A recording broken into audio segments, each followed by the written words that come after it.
House Speaker Nancy Pelosi announcing the start of an impeachment inquiry into whether President Trump abused his power when he asked Ukraine's president to look into a political rival. Joining us right now is Georgia Republican Congressman Doug Collins. He is the ranking member of the Judiciary Committee in the House. Sir, it's good to see you this morning. Thanks so much for joining us.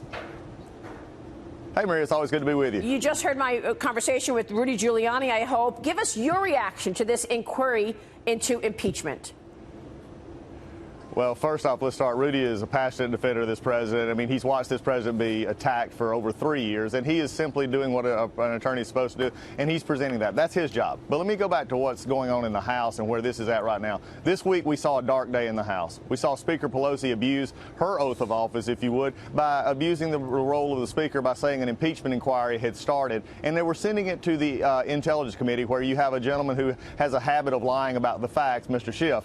And what that means is, though, is they've decided to walk down a path in which they are contrary to American values. They're not going to allow this president to have due process. They're not going to be fair. They're going to ramrod this thing through because, as I heard a member of House leadership this morning say on another network, that he wanted to have an inquiry, but he wasn't ready to vote for impeachment. The reason is, if they were truly serious about that, they would bring it to the floor, they would have a vote, and then there would be fairness, and the American people can know that this was not just simply a Democrat ramrod of this president. That's the problem we're seeing right now. So what does that mean, though? I mean, what does that mean for this impeachment inquiry? Where does this go? Is the president in jeopardy of being removed from office?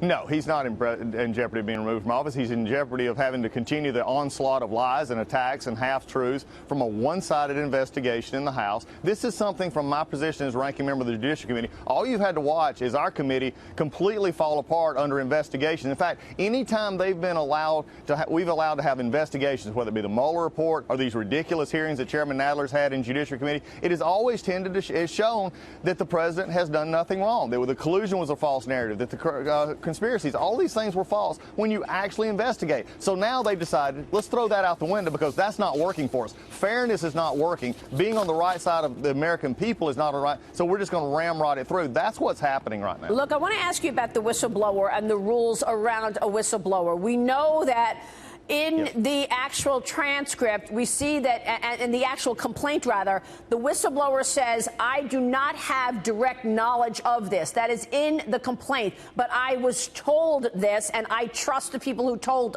me. What are the rules around the whistleblower in terms of what that person can charge? Well, that's what's really been interesting here in the last little bit, because we've been finding out that the whistleblower rules, especially in the intelligence community, seem to have been changed. And they've been changed from requiring and demanding a first-hand account or an actual knowledge, first-hand knowledge of the abuse or the misuse of issues in the intelligence community, to now where they could have second-hand information.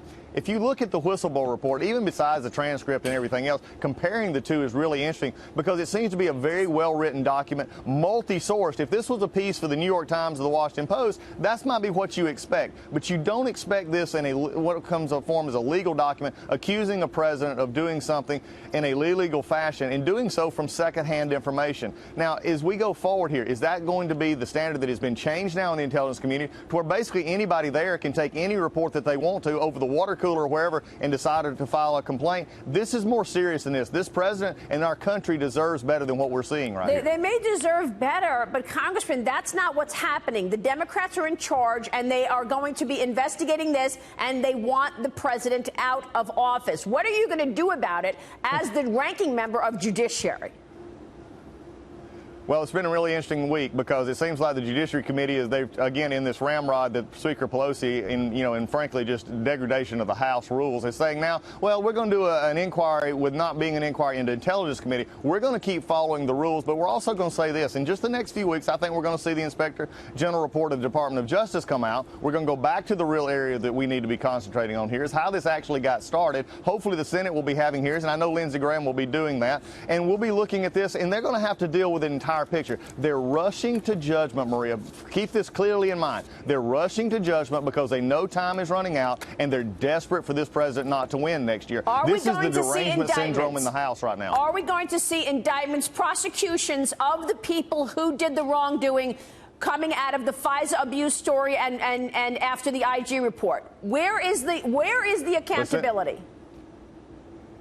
Well, the accountability, I think, is coming. You see all of the major players are continuing to scramble, making up stories on how they were really just doing their job. It sounds very similar to, oh, I didn't do anything, don't look over here. I think Bill Barr, the Inspector General, Mr. Durham are all looking into this, and I do believe that this is coming, and this accountability will happen. We've been talking about it a long time, but it's time to stop the harassment of this president. It's time for the House to do what they need to be doing, and that is get back to the people's business. Congressman, thank you so much. We so appreciate your time. I'm looking forward to having you once again come back soon. Thank you, sir. All right, Mayor, take care.